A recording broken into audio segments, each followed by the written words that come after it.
আলহামদুলিল্লাহ নাহমাদুহু ওয়া নুসাল্লি আলা রাসূলিল্লাহ আম্মা বা'দ ফাউযু বিল্লাহি মিনাশ শাইতানির রাজীম বিসমিল্লাহির রাহমানির রহিম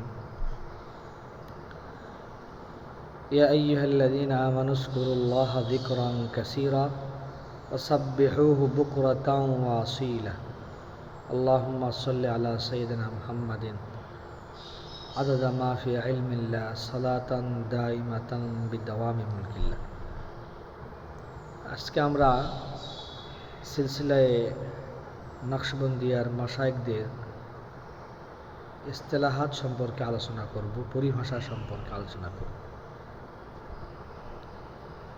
যেই মূলনীতিগুলো সিলসিলায়ে নকশবন্দিয়ার জন্য অত্যন্ত গুরুত্বপূর্ণ।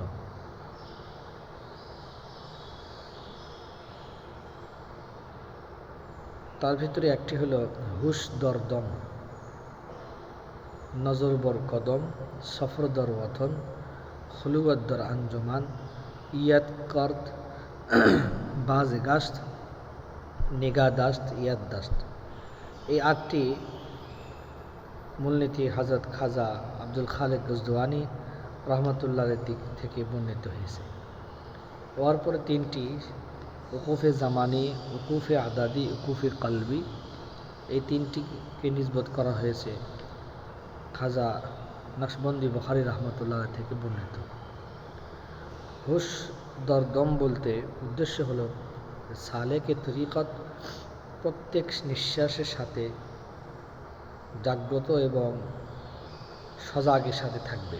জিক্রে লিসানি হোক অথবা কলবি হোক, হুজুরি দিলের সাথে হতে হবে, গাফলতের সাথে যারা সে মিশে না যায়, এটাকে হুশ দরদম বলা হয়। দ্বিতীয় হলো, এর বিস্তারিত ব্যাখ্যা আজকে আমরা আলোচনা করবো না, অন্য একদিন করব। নজর বর কদম, এর দ্বারা উদ্দেশ্য হলো চলতে ফিরতে সবসময় কদমের পায়ের দিকে, পায়ের নিচের দিকে সে নজর রাখবে, ডানে বামে কোনো দিকে যেন নজর না হয়। তার মুখতালিফ মুতাফাররিক মাহসুসাত, মুখতালিফ নফুস, চিন্তা ভাবনার দিকে যেন সে না যায়, যেটা কোরআনে বলা হয়েছে কুল্লিল মুমিনিনা ইয়াগুদ্দু মিন আবসারিহিম। 3 নম্বর হলো সফর দর ওয়াতন, এর দ্বারা উদ্দেশ্য হলো বাতিনি রুহি সফর, অর্থাৎ সালেক মানুষের যে স্বভাব আখলাকে রজিলা থেকে মুক্ত হয়ে সিফাতে বাসারিয়া থেকে মালাকিয়া ফাজিলা অর্থাৎ সবর শুকর এই দিকে পরিবর্তন হবে। অর্থাৎ তার চিন্তা চেতনা আখলাকে রজিলা থেকে মুক্ত হয়ে যেন সে আখলাকে ফাজিলা, আখলাকে মাহমুদার দিকে যেতে পারে। খুলুয়াত দর আঞ্জমান, অর্থাৎ সালেক সর্ব অবস্থায় চলতে ফিরতে উঠতে বসতে সবসময় তার দিল আল্লাহর সাথে থাকবে। রিজালুল্লাহ তুলহিহিম তিজারাতুন ওয়ালা বায়উন আন যিকরিল্লাহ। এরপর আরেকটা হলো ইয়াদ কর্ত, উদ্দেশ্য হলো জিক্রে লিসানি হোক অথবা কলবি হোক, নফি ইসবাত হোক, ইসমে জাত হোক, সবসময় শাইখ মুর্শিদের যে তালিম ইফতা সেভাবে তিনি করতে থাকবেন। বাজে গাস্ত, তাসাব্বুর নফি ইসবাত কালিমাত তৈয়বাকে বেজর করতে থাকবে, অন্তরের দিলে দিলে মনাজাত করতে থাকবে। খোদাওয়ান মকসুদ মান তুই ও রেজাই তু, মোরা মোহব্বত मारिफत ज़ौक़ शौक़ खुद बदियानी आए खुदा मेरा मकसूद तू ही और तेरी রেজা है मुझको अपनी मोहब्बत मारिफत আতা फरमा।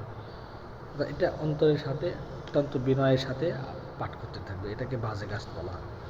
নিঘা দাস্ত, অর্থাৎ সালেক নফসের যে কাজ অসওয়াসা নিজের দিলকে দূর করে সবসময় জাহিরানভাবে দিলের উপরে নিগ্রান রাখবে, দিল যেন কোনো সময় অন্য খেয়ালে না যায়। ইয়াদ দাস্ত, সবসময় আল্লাহ তাআলার ধ্যান দিলের ভিতরে রাখা, আল্লাহর মাইয়াতকে খেয়াল করা, হুয়া মাআকুম আইনামা কুনতুম। উকুফে জামানি হলো সালেক প্রত্যেক সময় নিজের হাল অকিফ থাকবে, অর্থাৎ প্রত্যেকটি মুহূর্ত তাআম্মুল করে দেখবে যে আমার ভেতরে গাফলত আসে কিনা। যদি গাফলতের সুরত পেয়ে যায় তাহলে ইস্তেগফার করতে থাকবে। উকুফে আদাদি অর্থাৎ জিকরি নফিয়াজবাতের মধ্যে তক আদাত অর্থাৎ বেজর সংখ্যাকে গ্রহণ করবে। আল্লাহু বিতরুনি হিব্বুল বিতরা। উকুফে কলবি অর্থাৎ কলবে সানবুরির মতো ডান দিকে 2 আঙ্গুলের নিচে সর্বদাই চলতে ফিরতে উঠতে বসতে আল্লাহর ধ্যান খেয়াল রাখবে। তো আজকে আমরা এই কয়েকটি মূলনীতি আলোচনা করলাম। আল্লাহ তাআলা আমাদেরকে ইনশাল্লাহ আমরা আগামীতে আরও বিস্তারিত অতি সংক্ষিপ্ত আকারে আমরা বলেছি। তাহলে আমাদের আজকের মোট কথা হলো যে সিলসিলায়ে নকশবন্দিয়া মাশায়েখদের এই ইসতিলাহাত বা পরিভাষাগুলো এটা তরিকতের বুনিয়াদ বলা যেতে পারে। তার ভিতরে 8টি হলো খাজা আব্দুল খালেক গজদওয়ানি রাহিমাহুল্লাহ থেকে মরউই বর্ণিত, আর 3টি খাজা বাহাউদ্দিন বুখারী রহমাতুল্লাহ আলাইহি থেকে বর্ণিত রাহিমাহুল্লাহ থেকে। 1 নম্বর হুজ দরদম, নজর বর কদম, 3 নম্বর সফর দরওয়াতন, 4 নম্বর খুলুয়াত দর আঞ্জুমান, 5 নম্বর ইয়াদকার, 6 নম্বর বাজগাস্ত, 7 নম্বর নিগাহদাস্ত, 8 নম্বর ইয়াদদাস্ত। আর 3টি খাজা নকশবন্দি বুখারী রাহিমাহুল্লাহ নকশবন্দ বুখারী রহমাতুল্লাহ থেকে বর্ণিত উকুফে জামানি, উকুফে আদাদি, উকুফে কলবি। আল্লাহ তাআলা আমাদেরকে এ সমস্ত মূলনীতির উপর চলে তরিকতের পথে আমাদেরকে আমল করার তৌফিক দান করুন। ওয়া মা তাওফীক ইল্লা বিল্লাহ, আলাইহি তাওয়াক্কালতু ওয়া ইলাইহি উনীব।